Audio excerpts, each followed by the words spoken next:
Here is the story everybody wants us to believe. Bitcoin goes through the cycles, drops by 70 or 80% in a bear market to then subsequently recover and make multiple X returns. But how consistent is that pattern actually? Let's have a look at the data in much more detail than most people discuss it. What we've got at the top, that's the Bitcoin price. What we've got at the bottom, that's its drop from its all-time high.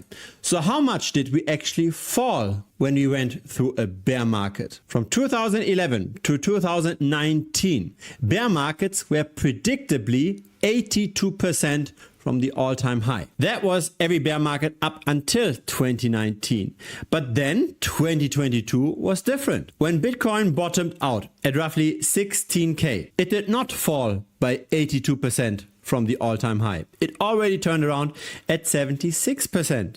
If you waited for the drop to 86%, you would have not taken advantage of those lower prices. So those kind of models are useful, but we can't take them too seriously. We can't take them deterministically. Now Bitcoin is cheap, now it's expensive, just binary 1 and 0. That's not how it works. There's many different influences on the Bitcoin price. And just because we fell by exactly 82% in prior bear markets doesn't mean that this has to happen in the future. Now, even if we assume that future bear markets will even be less severe than the past ones. So if we draw this line here, then still measured in US dollars, Bitcoin has not yet fallen all the way to its bear market bottom.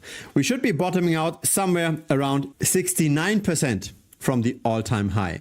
Now, where was the all-time high? Let's measure it. 69% from that all-time high would bring us to a Bitcoin price of $39,000. But again, while this price level might be a useful reference point, we don't know if we top out at 45K or at 35K or exactly at 39K. What seems to be a somewhat logical conclusion though from that all-time high analysis is that the bear market probably is not yet over. If we buy today and we hold for the next 5 years, probably the prices today are fine. But if we buy today with the intention to sell again in a few months, it might still be a bit early. Now that's just by looking at Bitcoin's price in isolation.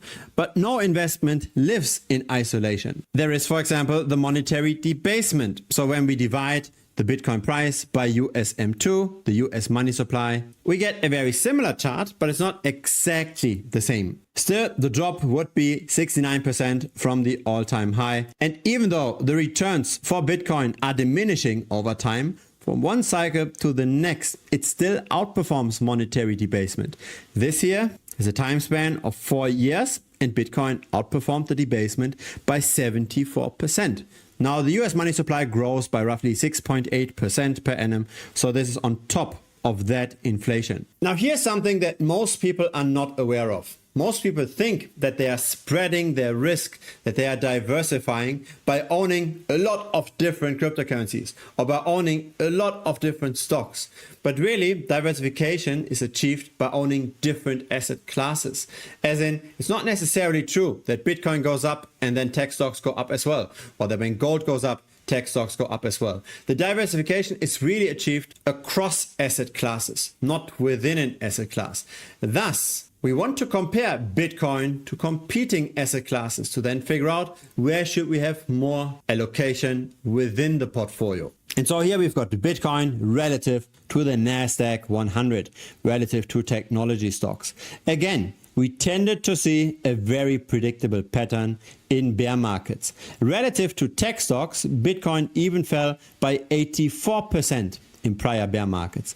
2019 was the turnaround, and we could make the argument that Bitcoin has already bottomed versus tech stocks. Now, how is that possible? How can we have already bottomed versus tech stocks, but versus the monetary base, we still might fall further? If you take both of those findings seriously, the only logical conclusion is that tech stocks might be crashing from here. Maybe they go down at the same pace as Bitcoin, but if Bitcoin is expected to go down versus fiat currencies, and it's not expected to go down versus tech stocks, then of course tech stocks should be falling. In other words, if we decide between Bitcoin and tech stocks, even though Bitcoin might still fall further, tech stocks are probably not the right alternative. So what about gold then? This is Bitcoin relative to gold. Let's have a look at the drop from the all-time high. Again, the same pattern. we tended to bottom out at very similar levels. Here it's 82% from the all-time high. And recently, every bear market drop tends to be slightly less severe. So it's not just the upside that diminishes over time, it's also the losses that get less amplified. But again, it looks like we might have already bottomed versus gold. So this would mean that both technology stocks and gold might be falling, and that Bitcoin is not expected to fall more than that, maybe even appreciate against the devaluation of tech stocks and gold. Now, how does this make sense? This entire cycle has been very unconventional because we saw both tech stocks, so risk on investments, and gold going up. Those two things shouldn't go up at the same time. Risk on and risk off should not appreciate at the same time. They should rather move in opposite directions. But that's not what we've seen in the last years. Thus, if we now see both going down at the same time, it should not necessarily surprise us, right? The common wisdom has already been falsified. This situation makes investing very hard because there's nothing that's clearly cheap. There seem to only be things that are already overvalued where currently the momentum turns negative. And so my personal solution is to get a bit more complex with my strategies, right? I do delta neutral trading. I bet on falling altcoins, for example, and on a rising Bitcoin price. Or I do interest rate arbitrage.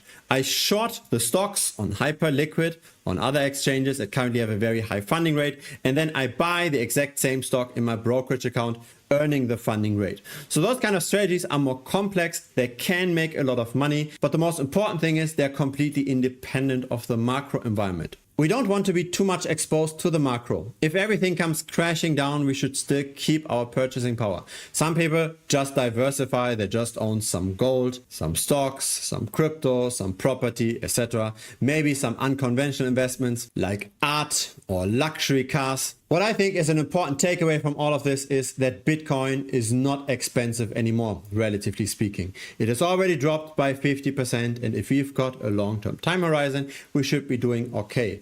Will it drop over the next months? Probably. That's my personal expectation. But again, it's just an expectation. I don't have a crystal ball either, right? It's simply just how I currently interpret the data points. I have built a cheat sheet on how to navigate the big picture. It's completely free. You can either get it via Telegram by scanning this QR code or by clicking this button over here. You can also get it via email. Just plug it in over here, click that button. There's no payment required. There's no credit card required. It's completely free. This website is linked down below in the pinned comment. If it's your first time here, feel free to subscribe. I publish here regularly. A like would be very much appreciated as well. It helps the channel grow. See you next time. Cheers.